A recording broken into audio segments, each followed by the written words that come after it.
Bounty hunting is a complicated profession.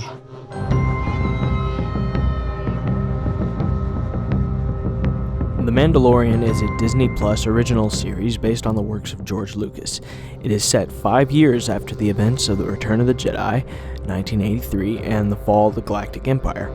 The Mandalorian follows a lone Mandalorian bounty hunter in the outer reaches of the galaxy. He is hired by remnant Imperial forces to retrieve a child, Grogu, similar to the species of Yoda, but instead goes on a run to protect the infant. While looking to reunite Grogu with his kind, they are pursued by Moff Gideon, who wants to use Grogu's connection to the Force. This series was something that I heard about for over a year while it was in pre-production. It was initially exciting to know that a fresh and original take on Star Wars was in the works, but of course I knew Disney's recent history with the franchise. It was mixed, to say the least. Many fans were disappointed by episodes 7, 8, and 9, asserting that much of the original pathos and magic behind the story had been foregone in an attempt to appeal to mass audiences. The Last Jedi was viewed as a particularly egregious example of this, with many seemingly odd writing decisions that seemed to contradict the core of the main characters' identities. Despite this, the announcement of a brand new original Star Wars series gave people some hope.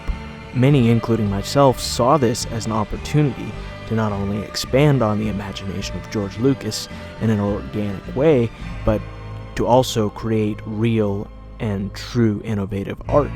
So I watched the first season, and it was fantastic. All jokes aside, the series impressed me more than any other show or movie in recent memory.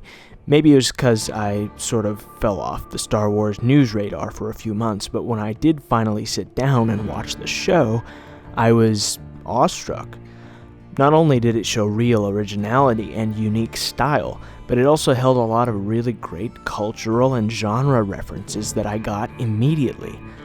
To start off, I watched the first episode in November 2019, and the first thing I noticed was the spaghetti western theme, the haunting score that borrows from Ennio Morricone's The Ecstasy of Gold and a host of audiovisual references to 1960s Sergio Leone cinema, the way Mando's boots jingle with each step like spurs in some scenes, his cape resembling a poncho like that worn by Clint Eastwood's Man with No Name.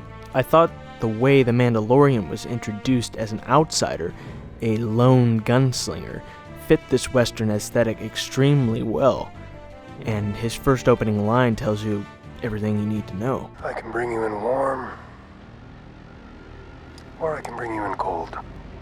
The method of following our protagonist from planet to planet was a good way of keeping things fresh, as well as a way of introducing new and inventive characters that tie into both the prequels and the sequels. The Mandalorian is almost always on the run, hiding and being tracked by Imperial troops or old enemies, keeping the plot from growing stale. Watching the culmination of Jon Favreau's vision executed by several filmmakers was an absolute treat. The force of creativity and passion behind these projects leapt off the screen and made me want to continue watching one episode after the other. From a film student's point of view, it's very encouraging to see a group of directors united in a creative vision to bring such storytelling to life.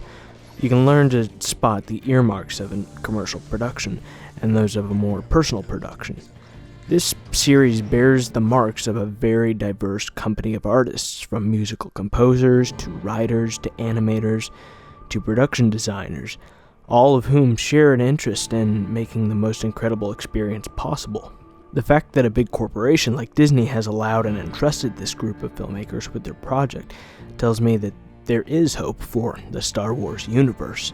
So I thought the first season of the show was fantastic, and I will in all likelihood follow this review up with one of the second season, which I have already watched.